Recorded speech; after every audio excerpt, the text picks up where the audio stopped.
ella es médico internista y también es geriatra. Ah, es que es de salud. Ok.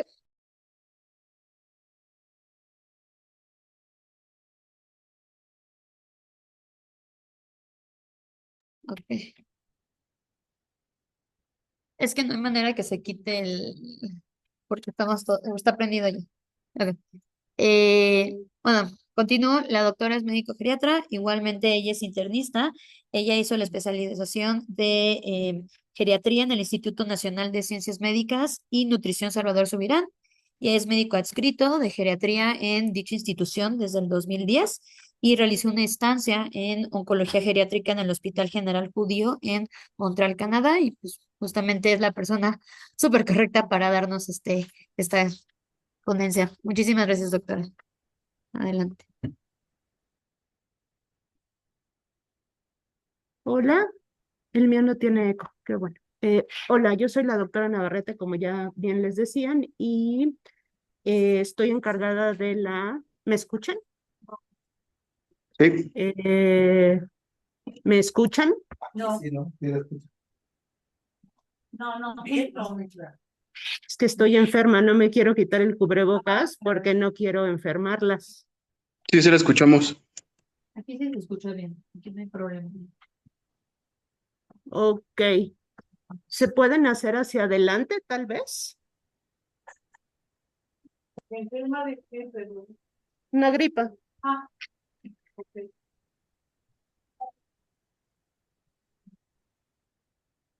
Entonces, ustedes dos no me escuchan, pero allá arriba, allá sí.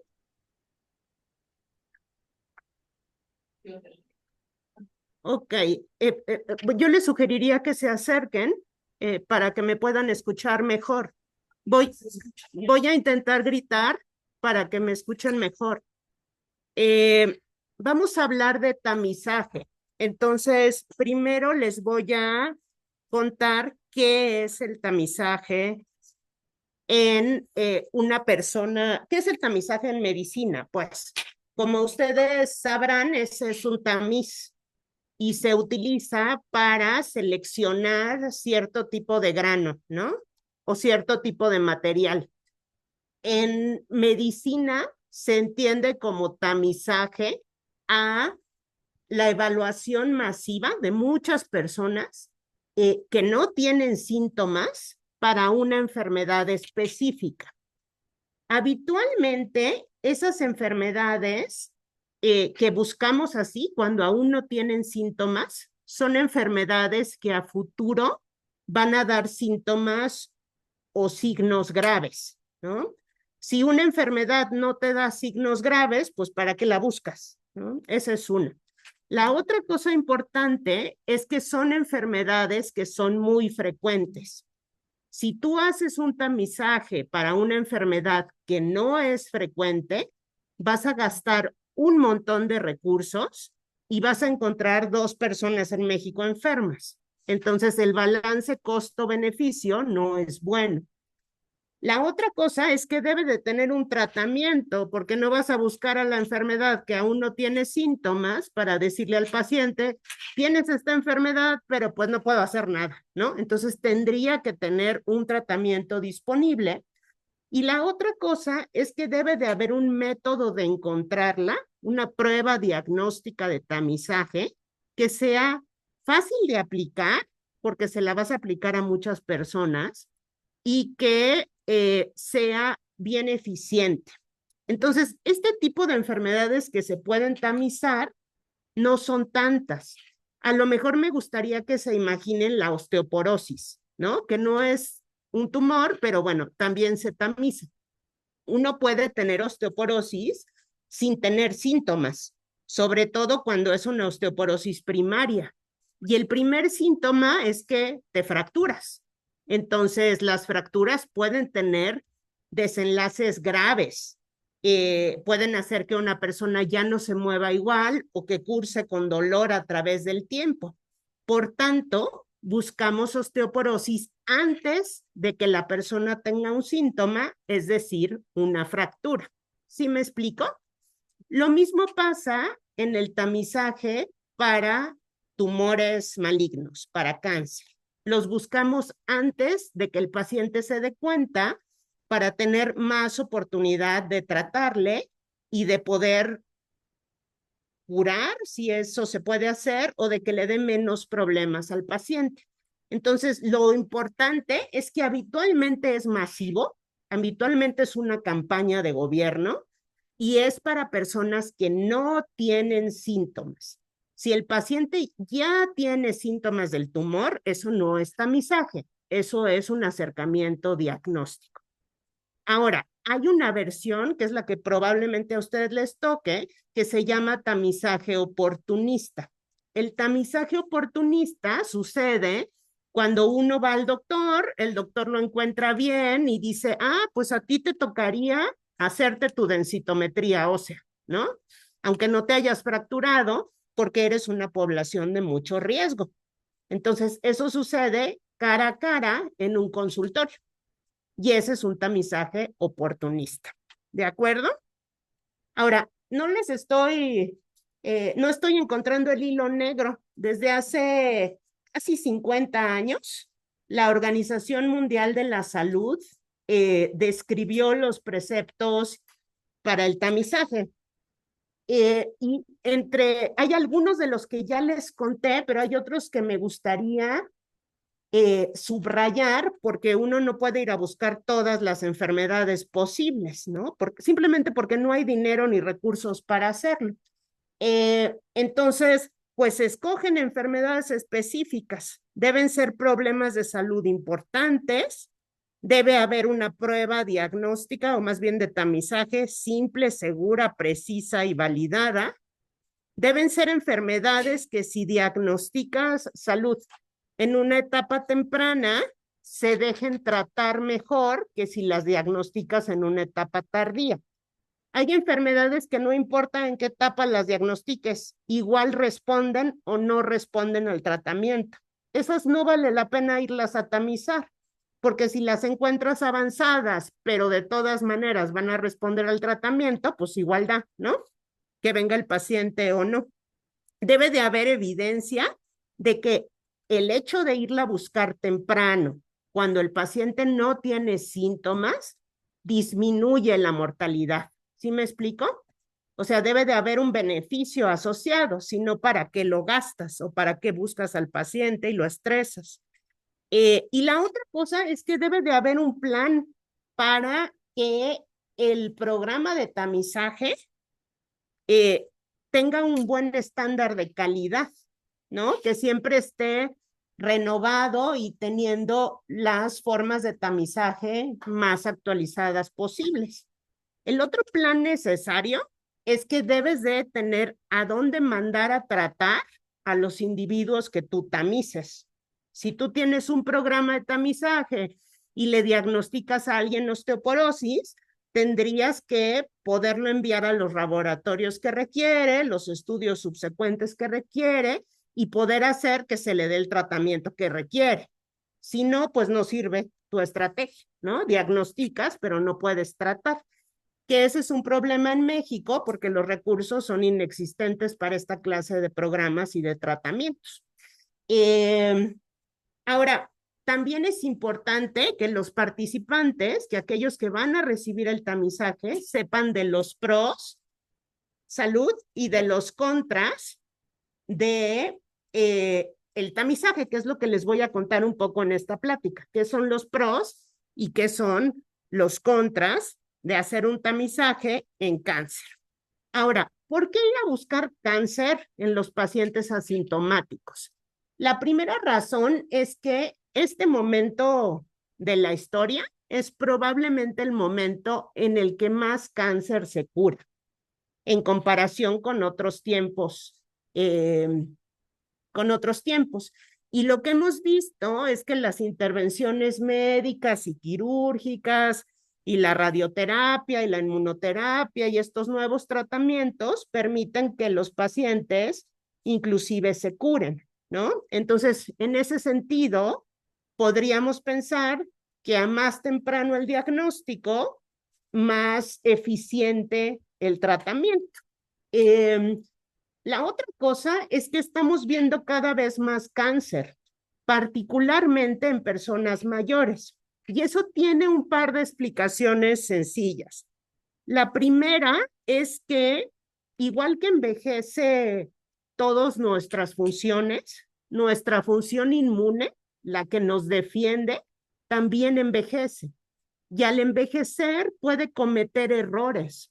Entonces, deja sobrevivir células que ya no funcionan bien.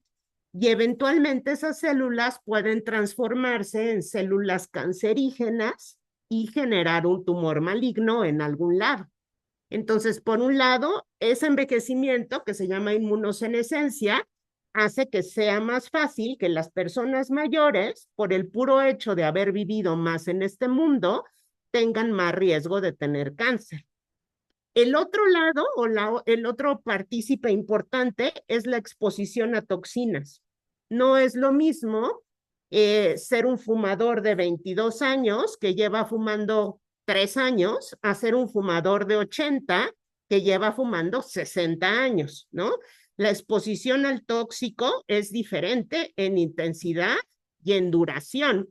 Y la exposición a la vida en general es diferente. Entonces, la vida causa cáncer, ¿no? El sol puede causar cáncer, el humo puede causar cáncer, el smog, el tabaco, etcétera, muchas exposiciones a través de nuestra vida. Entonces, los adultos mayores tienen más riesgo de tener alguna clase de neoplasia. Pero lo que hemos visto, y esta tabla, este gráfico es en mujeres, es que desde hace algunos años, por ejemplo, para mama, hay una reducción de la mortalidad, que es la línea rosita, que se alcanza a ver ahí. Yo no la puedo señalar, pero si ustedes ven, hacia los últimos años va hacia abajo, igual que cáncer de colon. Entonces, hay mejoría en cuanto a la mortalidad. Se está muriendo menos gente de estas enfermedades. Las estamos curando. Entonces, pues si eso es cierto, habría que irlas a buscar temprano para poder curarlas más fácilmente, diagnosticar y curar, pues tener más probabilidades, ¿no? Ahora, el asunto es que las pruebas de tamizaje están menos rigurosamente evaluadas en personas mayores, en parte por la temporalidad en que están hechas. El primer estudio que evaluó la mastografía en personas, en mujeres, se hizo en 1962. En 1962 la expectativa de vida era diferente a la que es ahora. Entonces, no se incluyeron mujeres de arriba de 70 años. Entonces, no existe esa información. Y la mayoría de los estudios grandes son de los 90. Entonces, ya casi estamos 3 décadas después de eso. Y tampoco se incluyeron pacientes de más de 75 años. Entonces, hay cosas que no sabemos por el momento en el que se estudiaron. Y la otra cosa es que las personas mayores hasta cierto punto son más complicadas que los jóvenes cuando se trata de salud. Habitualmente tienen algún grado de comorbilidad, ¿no? O sea, tienen hipertensión, o tienen diabetes, o tienen dislipidemia, cosas que no suceden en las personas más jóvenes. Y pueden tener afectados dominios como la audición, la visión, la fuerza, la movilidad, que hacen que no sea tan fácil saber si les vamos a dar un beneficio haciendo el tamizaje o no, ¿no? O si vamos al contrario, posiblemente dañarlos. Entonces, ese es un problema a la hora de que uno tiene que platicar con un paciente mayor y proponerle o no tamizar un tumor. Ahora, ¿qué hacemos para tratar de solventar estos déficits, ¿no? Que no está tan estudiado en los adultos mayores. Habitualmente hacemos una especie de algoritmo. Nos vamos por pasitos para ver si vale la pena o no que el paciente que sea se tamice para un tumor DAF. Y lo primero que tenemos que saber es, o darnos una idea, es cuál es la expectativa de vida de esta persona. Ahorita les explico por qué. y qué tanto es agresivo o mortal el tumor que estamos buscando. Esa combinación nos va a decir qué tanto vale la pena ir a buscarlo. Ahora, el problema es que en las personas mayores, por obvias razones, la expectativa de vida es más corta. Y también se ha visto que muchos de los tumores que aparecen en los adultos mayores son más agresivos. Entonces, eso te deja un espacio de maniobra, de toma de decisión cortito, chiquito. Y son decisiones complejas, entonces hay que tomarlas con mucho cuidado. Ahora, la expectativa de vida, que es la primera cosa que hacemos, que estimamos cuando vamos a tratar de tamizar a alguien, no es posible de forma individual. O sea, yo no le puedo decir a la persona que está hasta atrás, ay, pues usted va a vivir 32 años, 3 meses, 2 días. O sea, eso no se puede. Pero sí puedo decir cuál es la expectativa de un grupo de personas que comparten ciertas características. Ahora, si ustedes se preguntan qué cosas hacen o impactan más en la expectativa de vida, qué características suyas, ¿qué me dirían? ¿Qué cosas de ustedes hacen que vayan a vivir más o vayan a vivir menos? Sí, puede ser tu alimentación. Claro, el tipo de vida que tienes, si es estresante o no. La calidad de vida, se están yendo súper alto. Algunas son mucho más fáciles. Las enfermedades, esa sería una de las más importantes. ¿Qué tantas enfermedades tienes? Y no qué tantas enfermedades, sino qué tan graves son. Esa es una. ¿A alguien se le ocurre una más? ¿Qué heredaste? Sí, por supuesto.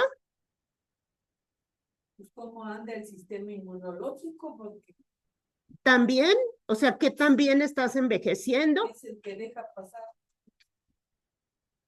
Pues un poco porque lo tiene que hacer, así envejecemos. O sea, para seguir funcionando, deja de hacer algunas cosas y hace más otras.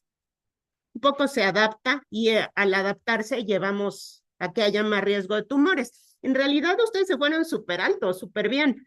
Hay unas mucho más fáciles. Uno es la edad, ¿no? Mientras más grande seas, más riesgo tienes de morir. La otra es el sexo al nacer. Los hombres suelen vivir menos que las mujeres. Viven alrededor de unos 4 o 5 años menos, pero hasta hace pocos años ellos morían menos discapacitados que nosotras. Nosotras vivimos más, pero sobrevivimos discapacitadas por más tiempo que ellos. Entonces, dos de los importantes son el sexo y la edad. El tercero, ya lo dijeron por ahí, es las enfermedades que tenemos y la gravedad, ¿no? Porque no es lo mismo tener rosácea que tener falla cardíaca, ¿no? Y la cuarta es nuestra funcionalidad, que va de la mano con nuestros estilos de vida y nuestra nutrición y estas otras cosas que decía. Mientras más funcional logres ser, menos riesgo de morirte tienes.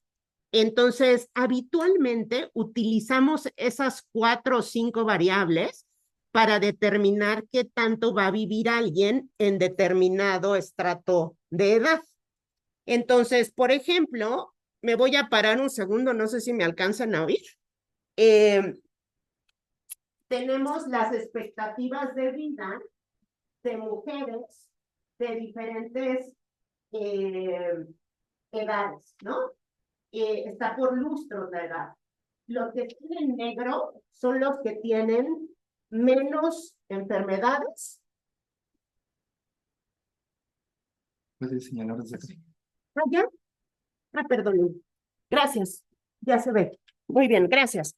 El que tiene la columna negra son los que tienen menos enfermedades y tienen más funcionalidad. Por eso tienen una expectativa de vida grandota, ¿no? De más de 20 años. Y estos de acá son los que tienen más enfermedades, están más graves y tienen menos funcionalidad. Entonces tienen una expectativa de menos de la mitad de los años, 9. Involucra. No, la de arriba es mujeres y la de abajo son hombres. Ok.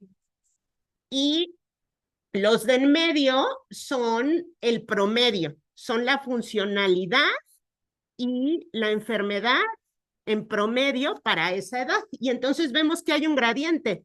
Unos van a vivir un montón y otros van a vivir un poquito. Y también vemos que aunque sea uno más grande, si uno está muy bien, uno podría vivir más que aquellos que son 5 años más jóvenes, en promedio. ¿Sí me explico? ¿Hasta ahí voy bien? Entonces, tomar una decisión acerca de si hacer un tamizaje o no, solo por la edad de una persona, a lo mejor no es la mejor idea, porque si es este sujeto de acá, igual y sí le beneficia, pero si es este de acá, tal vez no. Y ahorita les cuento por qué. Entonces, lo primero que hacemos es establecer cuál es la expectativa de vida. Adelante. Gracias. Cuando comenta que la probabilidad de realizar un tamizaje, no quiero interrumpir la secuencia de la charla, pero me inquieta, ¿nos va a platicar en qué consiste hacer ese tamizaje? Sí. Bien, gracias. Ok, entonces lo primero que tenemos que saber antes de ir a buscar cáncer en un paciente que está asintomático y que es una persona mayor es cuánto va a vivir. Y ahorita les digo exactamente por qué. Eso hay varias formas de hacerlo. Existen publicaciones con estas tablas y uno puede buscar las características de su paciente y estimar más o menos cuál es la expectativa de vida por esas características. No sé si ustedes tengan nietos o si tuvieron hijos, pero cuando uno iba al pediatra, pues uno le sacaban los pesos y las tallas, ¿no? Y te decían, está en la percentila 80, ¿no? Va a ser muy alto, ¿no? O cosas por el estilo. Algo así también existe en las personas más grandes para determinar mortalidad. Otra opción que tenemos son varios calculadores que no se los puse porque a final de cuentas los calculamos nosotros, pero que incluyen edad, sexo, condiciones de enfermedad, etcétera, y te dan un estimado, ¿no? De más o menos cuánto va a vivir una persona que se parece a eso. Ahora, ¿por qué tiene que ver esto de la expectativa de vida en el tamizaje? Resulta ser que cuando uno tamiza, el beneficio no se ve inmediatamente. ¿Qué estoy tratando de decir? Voy a tratar de explicarlo de otra manera. Imaginen que hay dos universos. En el primer universo tenemos a un señor que le vamos a llamar José. Don José siempre va a sus consultas, tiene bien tratada su hipertensión, está muy pendiente de sus vacunas, entonces es alguien que está muy atento de su salud. Y se entera de que después de los 50 años tiene que hacerse una colonoscopía, que es un estudio donde ponen una cámara a través de un tubo para ver todo el colon, porque a esa edad empieza a incrementar el riesgo de cáncer de colon. Entonces, pues él va con su doctor le dice, sí, don José, eso es cierto, tiene estos pros, tiene estos contras, ¿lo hacemos? Sí, lo hacemos. Entonces, le hacen su colonoscopía a don José y le encuentran una lesión premaligna. Una lesión premaligna es un tumor que aún no tiene características malas, pero que va para allá. Y se la quitan y resuelven ese problema. Ese es don José en el universo 1. En el universo 2, a don José no le gusta ir al doctor, ni le importa mucho. Y pues alguien le dice, don José, ya le toca su colonoscopía de los 50 años. Y don José dice, no, yo quiero vivir la vida así. Pero por lo que les acabo de contar, nosotros sabemos que don José tiene una lesión premaligna que eventualmente va a crecer y se va a volver mala y le va a dar problemas como sangrar o como ocluirse y que no pueda pasar la materia fecal y él no puede evacuar o se puede perforar Algo malo puede pasar con esa lesión premaligna que ahorita es chiquita y que no le da problemas. ¿Cuánto tiempo creen ustedes que tenga que pasar para que esa lesión premaligna crezca y le dé problemas a don José? Es mucho más. 3 años. Entre 5 y 10 años. Entonces, ¿cuánto tiempo tendrá que pasar para que don José del universo 2 tenga síntomas? Pues entre 5 a 10 años. Ahora, si don José se muere antes de los 5 años, nunca va a tener problemas con esa lesión, ¿están de acuerdo? Y si le hago la colonoscopía y se le quito la lesión premaligna, se la habré quitado gratis, porque se va a morir antes. ¿Están de acuerdo? Entonces, para que tú llegues a ver el beneficio de un tamizaje, necesitas alcanzar a vivir un mínimo. El tiempo que tiene que pasar para que te beneficies depende del tamizaje, pero es entre 5 y 10 años. Ahora, ¿por qué es importante? Porque los tamizajes también tienen efectos adversos. O sea, para hacer la colonoscopía, pues no sé si alguno de ustedes ya haya ido a la colonoscopía, pero a uno lo laxan, ¿no? Que no es nada agradable. Después lo sedan y meten la cámara y si hay algún lugar que está muy friable, pueden perforarte. Es poquito el riesgo, muy chiquito, pero existe.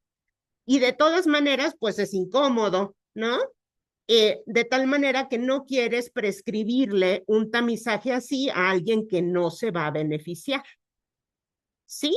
Entonces, lo primero es que tienes que tener una persona que vaya a sobrevivir lo suficiente para que vea el beneficio.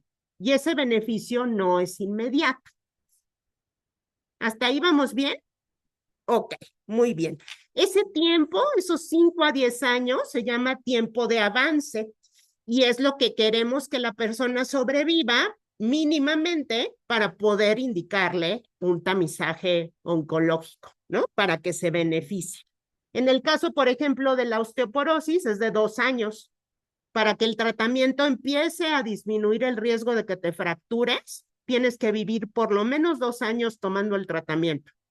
Si estás muy grave por otra cosa, pues que no te hagan la densitometría, porque no vas a tener un beneficio y sí te vas a estar tomando el medicamento o inyectando el medicamento, ¿no? Entonces, un poco hay que pensarlo bien. Ahora, los tamizajes en cáncer hay como de 2 tipos.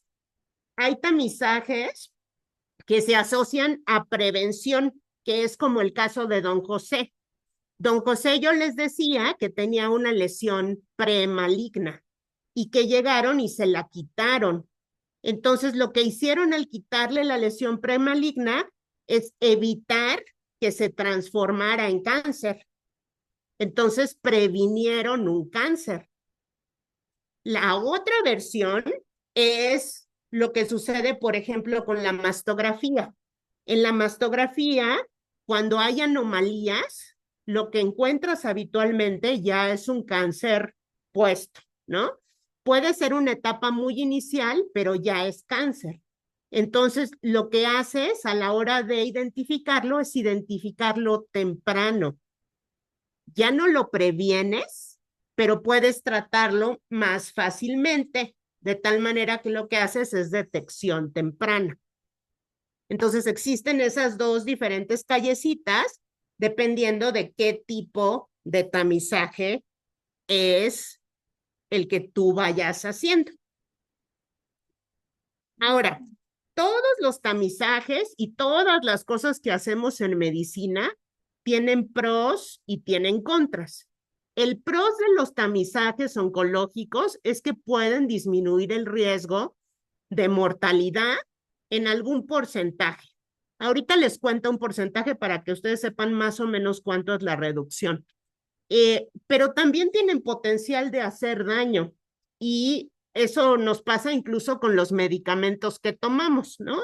Puedes tomarte, ¿qué te late? Un ibuprofeno porque estás inflamado, ¿no? se te va a quitar la inflamación, pero también tienes más riesgo de sangrar del estómago o de que te dé lesión renal, ¿no? Entonces, pues uno hace un equilibrio, una balanza y dices, bueno, sí lo damos porque la inflamación está causando mucho problema, pero lo quitamos pronto para que no dé muchos problemas al paciente si lo toma constantemente. Misma cosa pasa con el tamizaje. Los efectos adversos más comunes es que son pacientes que suelen tener más procedimientos. Y eso es solo obvio, ¿no? Si tú vas y te tomas una mastografía, pues tienes más riesgo de que te hagan una biopsia o un ultrasonido o una resonancia, que si no vas, ¿no? Si no vas ya no te hacen nada. Entonces, incrementa el riesgo de que te hagan otro procedimiento. Y si tienes más riesgo de que te hagan otro procedimiento, tienes más riesgo de tener alguna complicación por chiquita, ¿no? A lo mejor te hicieron una biopsia y te dolió y tuviste un moretón 10 días. Ese riesgo es más grande si tú te haces la mastografía que si no te la haces, donde no tienes ningún riesgo, ¿no? Entonces tienes riesgo de más procedimientos y de más complicaciones. El otro que es importante es el estrés psicológico. Yo supongo que ya todos ustedes habrán sido sujetos de algún tamizaje. Y todos tenemos diferentes personalidades. Entonces hay algunos que son muy valientes y dicen, sí, ya me toca mi mastografía hoy, y van y se hacen la mastografía y ya regresan y ya, ¿no? Pero vemos otras personas que primero giramos en círculos 2 semanas y después giramos en óvalos otras 2 semanas y después a la tercera semana ya nos convencemos y venimos a nuestra mastografía. Y eso tiene que ver con que, aunque estemos sanos, pues estamos buscando cáncer. Y el cáncer en nuestra psique es siempre una cosa muy mala, que no necesariamente siempre es, pero pues así está en nuestra cabeza, ¿no? Entonces da miedo, te angustia, los 2 o 3 días que se tarda el radiólogo en reportártelo y tu doctor en verlo, pues son días que dices, ay, a lo mejor ya me muero mañana, ¿no? Aunque seguramente no pase, pero esas ideas hacen que la persona sufra. Entonces, ese es el segundo punto negativo de los tamizajes oncológicos. Y el tercero, que es el más importante médicamente, es que puede diagnosticar tumores que no son tan malos. ¿Cómo es eso? Resulta ser que de cada tipo de cáncer hay tumores que son muy, muy malos y hay tumores que no son tanto. Entonces, puedes tener un tumor de mama que no exprese ningún receptor, que esos son muy malos, los triple negativos, y puedes tener uno que exprese los tres y que vaya a crecer súper lento, y como no podemos averiguar el futuro, pues no sabemos que no va a crecer mucho. Entonces, cuando tú vas y buscas el tumor por un tamizaje, los vas a encontrar a los dos. Y es difícil distinguir cuál tienes, si tienes el muy malo o el muy bueno, de tal manera que los tratas a los dos. Y entonces vas a someter a un grupo de personas a un tratamiento que a lo mejor no necesitaban tanto, pues. No sé si me explico. O sea, sí va a crecer ese tumor, pero a lo mejor no era tan agresivo, pero como ya lo encontraste porque lo buscaste, pues te obliga a tratarlo. Eso se llama sobrediagnóstico. Todos los tamizajes oncológicos implican un porcentaje de sobrediagnóstico que va alrededor del 20%. O sea, 2 de cada 10 tumores que diagnosticamos tamizando eran tumores que tal vez no sean tan malos y que a lo mejor no iban a tener un impacto grandísimo en tu vida, ¿no? Que igual iban a estar ahí y a ti te iba a dar, no sé, neumopatía obstructiva y ese iba a ser tu problema y no necesariamente el tumor. Pero eso todavía no sabemos distinguirlo para todos los tumores. Entonces, esos son los 3 efectos adversos más grandes que siempre hay que considerar. Yo diría desde una perspectiva médica que el sobrediagnóstico es el más importante, pero he tenido pacientes que me han dicho, yo ya no me tamizo porque es un estrés enorme para mí, ya no quiero saber, ¿no?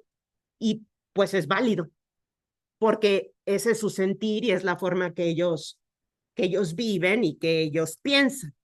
Ahora, esta es un poco la explicación del sobrediagnóstico que ocurre cuando el tumor que no tiene potencial de progresar sale diagnosticado y pues el paciente fallece antes que el tumor progrese, pero como tú no sabías que este tumor no iba a progresar, pues lo diagnosticaste y lo trataste, ¿no? Y eso a lo mejor implicó una cirugía o radioterapia o hormonoterapia que le terminaste dando al paciente sin necesidad. Pero eso uno no lo sabe hasta que pasa, pues, porque no puede uno distinguir esos tumores, ¿no? Y la variación de la frecuencia está, pues, oscila significativamente, ¿no? Hay quien dice que puede ser alrededor del 20%, les decía yo, ¿no? Dependiendo de si hay de las características del paciente. Aún así, sale ganando el tamizaje, o sea, son más casos que mejoran tu expectativa de vida que los que no, ¿no? Si no, no lo haríamos. Ay, Dios. Ok. Y los otros efectos adversos que ya un poco se los conté, que es pues esta experimentación de que tal vez tienes cáncer los días antes de que te digan tu resultado. Ahora, ¿qué tamizajes oncológicos tenemos? ¿Cuáles se hacen en las personas mayores? Los más importantes son mastografía para cáncer de mama, Papanicolau o búsqueda por técnicas moleculares de virus de papiloma humano.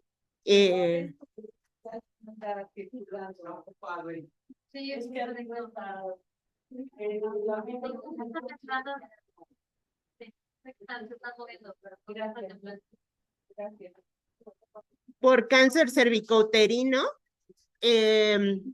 El tercero es, hay un montón de pruebas para cáncer de colon, incluyendo colonoscopía, sigmoidoscopía, prueba inmunoquímica fecal para buscar sangre en heces, varias cosas.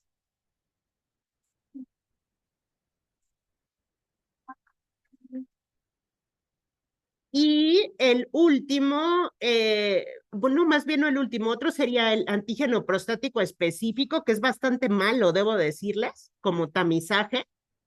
Y a lo mejor hay una cosa que se llama tomografía de dosis baja para cáncer de pulmón. Esos serían más o menos los 5 que se hacen en adultos mayores. Ahora, les traje un poquito el ejemplo del cáncer de mama. Estas barras de este lado lo que hacen es comparar personas que nunca se tamizaron con personas que sí se hicieron la mastografía hace 20 o 30 años. Y esto es lo actual, bueno, lo actual hace 15 años, ¿no? Personas que sí se tamizaban, que son las rositas, y las que no querían hacerse mastografía. Y lo que se ve es que hay una reducción actual de la mortalidad por cáncer de mama del 29%. Eso es importante que lo anoten o que lo tengan en mente. Un tamizaje no evita que te vaya a dar cáncer, ¿no? Reduce el riesgo parcialmente de que fallezcas por ese cáncer. Esta reducción en total es de un 30%. Un pedacito, un 18%, es el efecto de los tratamientos tempranos, ¿no? De que te pueden dar una excelente radioterapia, una cirugía bien actualizada, un bloqueador hormonal muy moderno, etcétera. Y el 10% es el puro tamizaje. Entonces terminas falleciendo de cáncer de mama casi un 30% menos que las personas que no se tamizan. No es el 70%, pero bueno, 30% es algo y cada quien decidirá si ese 30% de reducción le parece buena razón para hacerse la mastografía o no. Entonces, la reducción de la mortalidad por solito es de alrededor del 19%, ya sumado es como del 30%, más o menos, ¿no? Ahora, el problema, aquí no se alcanza a ver bien, pero bueno, se las explico. El problema es que como muchos de estos tamizajes están estudiados hace mucho tiempo, no se incluyeron personas mayores. Por ejemplo, en cáncer de mama, lo que me interesaba que se viera es esta columna de aquí, que es la columna donde te dicen dónde parar, dónde dejar de hacer el tamizaje. Y la mayoría de las asociaciones médicas y de los grupos de estudio te sugieren que lo pares a los 74, a los 73, a los 75, y solo 2 o 3 te dicen que lo continúes. Lo paran a los 74 porque no hay estudios que comparen personas no tamizadas con personas sí tamizadas que tengan más de 74. La evidencia simplemente no existe. No las incluyeron porque son muy viejitos. Entonces, realmente no sabemos si hay un beneficio o no. Estos que dicen que sí le sigas, le ponen un asterisco y te dicen, continúa siempre y cuando tu paciente tenga una expectativa de vida de más de 5 años y esté fuerte como para recibir un tratamiento oncológico. Porque si no, no tiene sentido, ¿no? Si es una persona que está muy enferma, aunque tuviera menos de 74, la tamizo y sale algo malo, pero tiene una cardiopatía súper importante, no la puedo operar, no le puedo dar un medicamento de los más comunes porque suelen tener efectos cardíacos, entonces, pues, ¿para qué le busco, no? Esto a veces es difícil de explicar a las familias que están diciendo, ¿por qué me quieren dejar de hacer mastografía? Pues porque no le queremos hacer daño, ¿no? Básicamente. Entonces, habitualmente se suspende a los 74 o 73 porque ya no hay evidencia en esas personas, pero si su médico se los ofrece más arriba de esa edad, probablemente lo que está haciendo es viéndolas muy bien, como que ustedes siguen teniendo una expectativa de vida amplia y seguramente si les encuentran algo, podrían tratarlo. Entonces, esas dos opciones existen en cáncer de mama. Estas son las recomendaciones para cáncer de colon. En cáncer de colon hay más evidencia en personas mayores. Normalmente se suspende a los 75 años. Eso si fuiste un sujeto muy decente y te hiciste tus colonoscopías, ¿no? Si fuiste a los 50, el doctor te vio y te dijo, te veo en 10 años, te hiciste uno a los 60, te vio y te dijo, te veo en 10 años y te hiciste uno a los 70, con eso es muy probable que no desarrolles algo después, ¿no? Entonces lo paras a los 75. Pero si andabas perdido y llegaste a los 76 o 77 con el doctor y estás en muy buenas condiciones generales, pensando que vas a vivir más de 10 años, a lo mejor te lo propone. Hay evidencia de que las personas que nunca se han tamizado y que tienen entre 76 y 85 y van a vivir más de 10 años, sí podrían tener un beneficio de buscar un cáncer de colon que no tiene síntomas. Es menos que si lo haces adecuadamente, pero todavía existe. E igual en los pacientes que tienen expectativas de menos de 10 años, no lo haces porque el paciente no va a alcanzar a ver los beneficios, ¿no? El tercero que les puse es el de cáncer cervicouterino, que aquí este es un problema porque fíjense que la epidemiología está cambiando un montón. Creo que este es mejor, ¿no? La epidemiología está cambiando un montón por la vacuna. Hace muchos años la vacuna contra virus del papiloma humano no existía y el virus del papiloma humano es la causa más frecuente de cáncer cervicouterino. Entonces, actualmente con las vacunas de las personas jóvenes, estamos viendo una reducción de la frecuencia de cáncer cervicouterino. Yo creo que eventualmente vamos a tener cifras muy chiquititas cuando las cohortes de gente joven que se ha vacunado vayan avanzando a través de sus vidas. Hasta la actualidad, todavía se prefiere que se tamicen las mujeres hasta los 65. Eso no está escrito en piedra. Lo que pasa después de los 65 años es que sigue siendo bueno para detectar cáncer cervicouterino, pero hace que requieras más estudios, o sea, como que se vuelve menos fino. Si te detectan una anomalía después de los 65 años, lo probable es que también requieras una o dos colposcopías para saber si sí es malo o es bueno. Entonces, como que se vuelve menos eficiente. Entonces, lo cortan a los 65 años, donde todavía la eficiencia es muy buena. Lo tienes que cortar a los 65 años siempre y cuando te hayas hecho tu Papá Nicolau bien. Bien depende de qué asociación lo defina.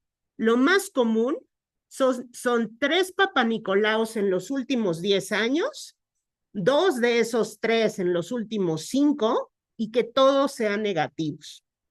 Si alguna vez tuviste una displasia, no puedes parar tu Papá Nicolau hasta que hayan pasado 25 años de la displasia. Entonces sí te tienen que seguir. Aquí hay bastante controversia porque hay varios estudios que hablan de que sí hay un reincremento de los casos de cáncer cervicouterino como unos 10 años después de que se para el Papá Nicolau. Es un incremento chiquitito, pero existe. Entonces, hay gente que dice que se aplique la regla de la expectativa de vida.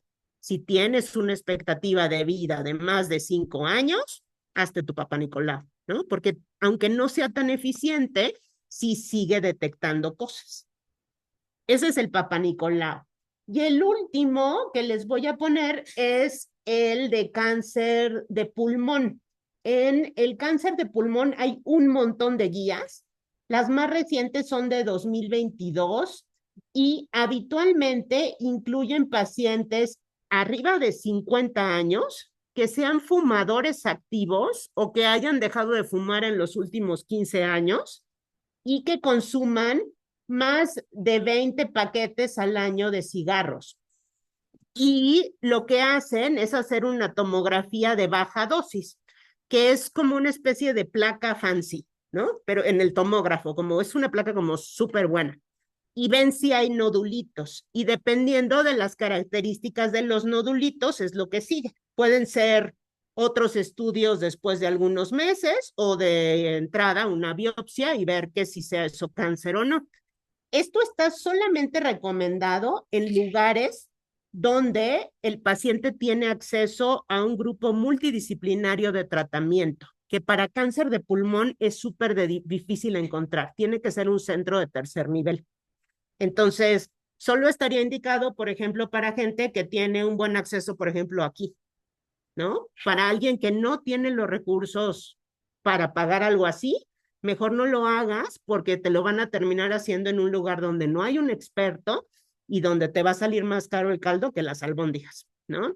Entonces, es una recomendación especial.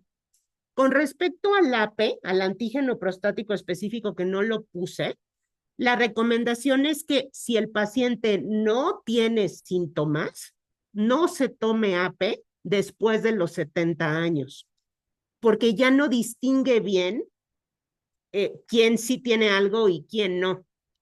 La otra propuesta es que lo sigas haciendo mientras el paciente tenga una expectativa de vida de 10 años por lo menos. Y tiene un poco que ver con los tratamientos para los pacientes con cáncer de próstata localizado, que es el que diagnostica un APE en alguien que no tiene síntomas, que son tratamientos que pueden impactar la continencia urinaria y pueden impactar la función sexual y no necesariamente disminuyen la mortalidad. Entonces, mande usted. ¿Cómo interpreto las siglas AP? Antígeno prostático específico. El antígeno prostático específico en la gente de más de 70 años, si te diagnostican cáncer cuando estás asintomático, no necesariamente que te traten va a hacer que vivas más. Eso es lo que se ha visto. Entonces, uno es muy cuidadoso en esos pacientes que tienen más de 70 años que están asintomáticos, porque haciendo el tamizaje no necesariamente les brindas una ventaja. Los dos cortes son esos, 70 años o que tu expectativa de vida sea de menos de 10 años. Y aún así, inclusive si encuentran algo, los doctores podrían decirte, a lo mejor no vale la pena tratarlo, porque hay cánceres de próstata que se portan muy bien. Los de bajo riesgo y los de muy bajo riesgo, pues ahí se quedan, no hacen nada, ¿no? Te ofrecen tratamiento cuando es uno de alto riesgo. Entonces, sí hay que tener mucho cuidado porque es muy difícil explicarse y decir, bueno, te hiciste un AP cuando estabas asintomático y salió un cáncer de bajo riesgo. Hay que vigilarte, ¿no? Y el paciente dice, ¿cómo? Pero tengo cáncer, ¿cómo me vas a vigilar? ¿No? Se pone muy ansioso. Pero la verdad es que esos cánceres de bajo riesgo y de muy bajo riesgo difícilmente progresan. O sea, ahí se quedan muchos, muchos años. Entonces, te puede pasar eso. Por eso les decía que no es el mejor tamizaje que hay disponible y pues la gente que se dedica a estudiar próstata, pues está tratando de identificar nuevos tamizajes o estudios complementarios que hagan al antígeno prostático específico mejor, ¿no? Sí, mande usted. Este reto que está tocando, doctora, Sí. pues estoy de acuerdo también con el urólogo, pero ahorita estoy diciendo de mi conocimiento de que el factor de la edad, digo, el pronóstico de vida. Sí. Eso, en la época actual, en que ya estamos viviendo más, es un factor que tienen que considerar, pero ir de la mano con el, digo, en estrecha comunicación con el urólogo y haciéndose esta prueba. Entonces, pues sí, son factores y para mí es nuevo el pronóstico de vida. Gracias. No, a usted, fíjense que sí, y en los urólogos hay también una gran variedad de pensamientos con respecto a esto. Hay algunos que están muy acostumbrados a pedirlo porque durante toda su carrera lo pidieron así, ¿no? Hasta que se probó que en ciertos pacientes no es tan bueno.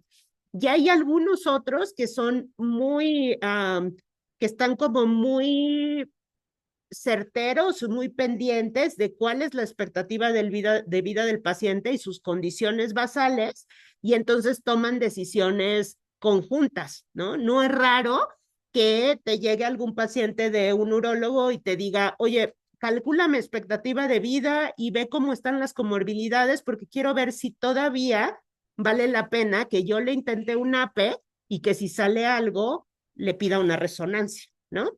Entonces, hay de todos, pero sí, creo que lo mejor es ir tomado de la mano de tu médico de cabecera e ir, viendo qué pasos son para ti, ¿no? Que eres diferente al otro señor que está un lado. Y que también hoy parece estudio, otra prueba, aparte de la biopsia, hay otra prueba un poquito más técnica que hacen resonancia. La resonancia les da bastantes datos de si es un tumor que parece malo pero poquito o malo muy malo, ¿no? Y si es malo con características muy malas, te proponen un tratamiento más importante, sobre todo si tu expectativa de vida anda arriba de los 5 años, ¿no? O sea, si el potencial de que eso te dé síntomas es mucho. Ahora son diferentes, no tengo síntomas y me voy a hacer mi antígeno prostático específico, eso es tamizaje. Si tengo síntomas, por favor, háganse el antígeno prostático específico. Eso es diagnóstico, ¿no? Ya estás teniendo síntomas, ya no estás en el contexto de tamizaje. Esta enfermedad te está dando problemas. Y seguramente tu urólogo, como está sintomático, te lo va a pedir. Pero son dos conceptos distintos. Pero aunque la biopsia salga negativa. Para tener uno más confianza puede hacerse la resonancia. Depende de lo que vea el urólogo, porque a veces la biopsia es compatible con crecimiento prostático obstructivo, que ese normalmente es benigno, y que pues te quitan la próstata y ya, ¿no? Si el urólogo tiene la sospecha de que es cancerígeno, sí a lo mejor se extiende, pero va a depender del contexto, de otros datos en conjunto. Mande usted. Por ejemplo, ahí en nutrición, el protocolo a seguir es el que tú dices, ¿no? Que Sí. es el APE, después viene tomografía, resonancia. Yo pasé eso. Sí, A biopsia, resultó negativo. sí. Pero voy con un oncólogo y me dice, ¿sabes qué? Necesitas radiar. Y es un oncólogo así como bajo, ¿no? Es como siempre pasa, ¿no? Sí, Entonces, ya no sé qué hacer, ¿no? Porque por un lado te dice el oncólogo, ¿sabes qué? Necesitas radiación, y ahí en nutrición te dicen, esto está muy bien, lo vamos a monitorear cada 6 meses, hágase su antígeno, y vemos cómo transcurre su próstata. no sé qué haya salido en la biopsia, es difícil que yo le diga, pero lo toman esas decisiones haciendo una combinación de lo que salió en la biopsia, el antígeno y la resonancia. Por lo que usted me dice, suena a que o no hay nada o hay algo muy leve. Esos tumores leves con mucha frecuencia no progresan en muchos años. Y el problema de tratarlos muy rápido es que puedo dar incontinencia urinaria y puedo dar disfunción sexual, que son elementos importantes en la vida de un humano, ¿no? Y que tratándolo no necesariamente en este momento le voy a dar un beneficio en sobrevida. O sea, igual y fallece igual si lo tratan o que si no lo tratan. Es el protocolo moderno. Hay gente que le cuesta más trabajo adaptarse a estos nuevos protocolos y sigue sugiriendo tratamientos muy agresivos desde el inicio. Si es así, que no puedo dar una opinión porque no conozco los resultados, yo pensaría que es coherente darle un seguimiento, si su ser se lo permite, porque hay pacientes que dicen, no, no me importa que sea leve, a mí que me trate, ¿no? Que también es válido, ¿no? Ya es cada quien. Mande usted.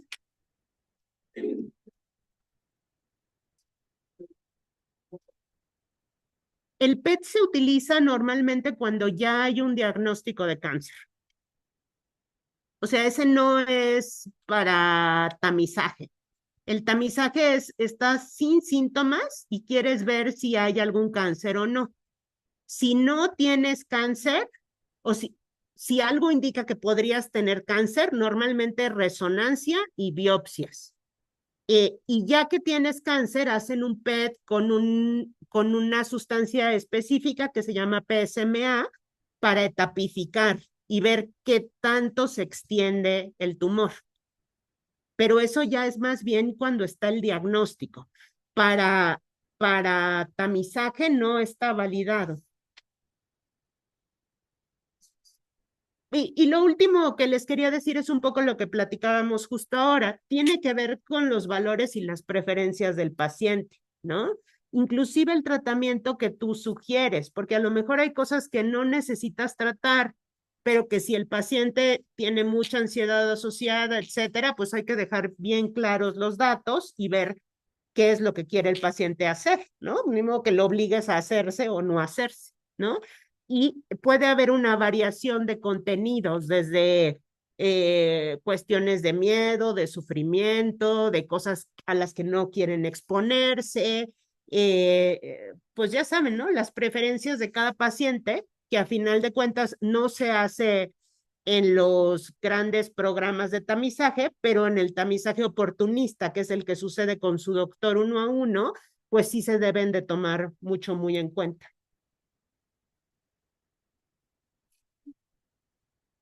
Bueno, les dejo mi correo por si tienen alguna duda. Mande usted.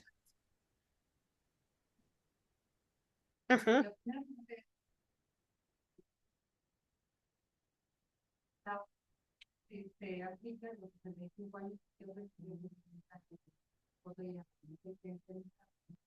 ¿Qué era lo que les contaba hace ratito? O sea, sí y no. O sea, es una respuesta ambigua. Todavía se recomienda suspender a los 65 años.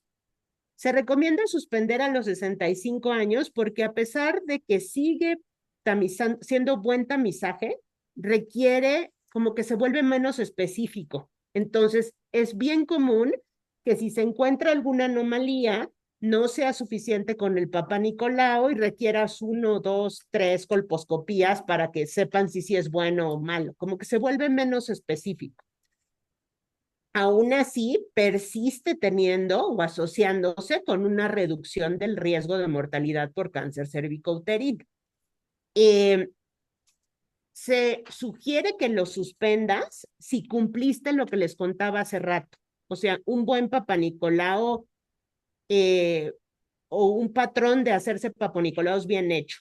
3 en los últimos 10 años, de esos 3, 2 en los últimos 5, y que todos hayan sido negativos y que no tengas un antecedente de una displasia. Porque si tienes un antecedente de displasia, necesitas seguirte por lo menos 25 años. Dicho eso, que es las guías médicas que tenemos, se ha visto que unos 10 años después de que se suspende el Papá Nicolau, reincrementa la incidencia de cáncer cervicouterino en personas mayores.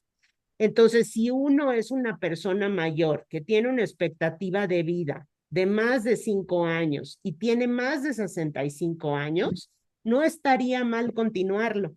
Podrías todavía detectar cosas malas a expensas de que requieras más procedimientos. ¿Qué otras cosas son importantes? Alguien debería reiniciar su Papá Nicolau después de los 65 años si, por ejemplo, tiene una nueva pareja sexual, ¿no? Y tienes una expectativa de vida de más de 5 años, lo tienes que reiniciar o eso sería idóneo. Es más importante en las personas que fuman. Eso también incrementa el riesgo. Entonces, a lo mejor si tienes más de 65 años y fumas y vas a tener una expectativa de vida de más de 5, podrías continuarlo. Entonces, no es una línea fija, ¿no? Hay personas que pueden ir más allá de los 65. Hasta el momento, pues se sugiere 65 por las razones que les cuento.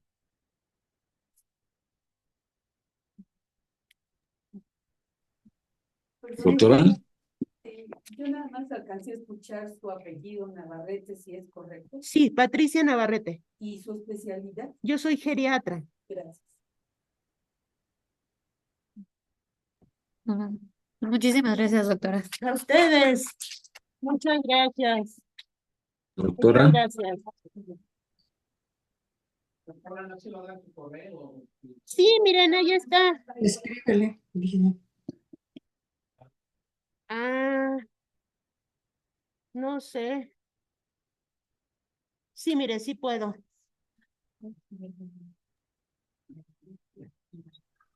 Bueno, doctora.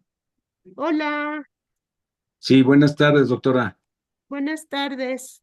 Disculpe, ¿hay tamizaje también para enfermedades neurológicas como demencias?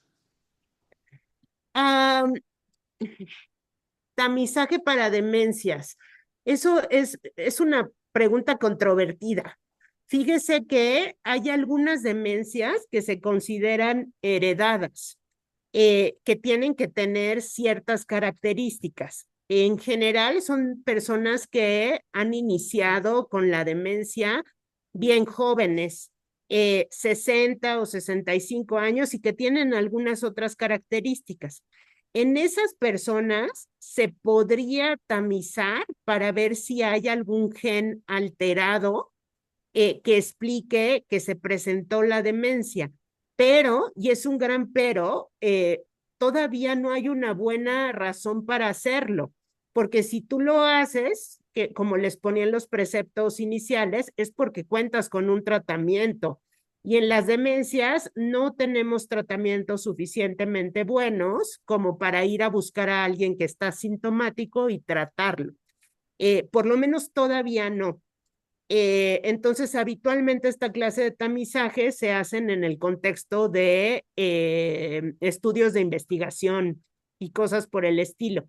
Creo que va a ir cambiando en los años por venir, pero creo que todavía no es la mejor opción para pacientes como todos nosotros. Muy bien, muchas gracias. A usted. Mande usted. Habitualmente no se hace, no, esperas a que acontezca.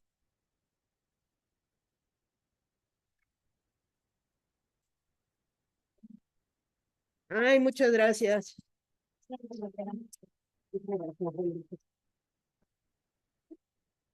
Gracias. Sí, muchas gracias. Usted da consulta aquí, doctor. No, yo no doy consulta aquí, pero me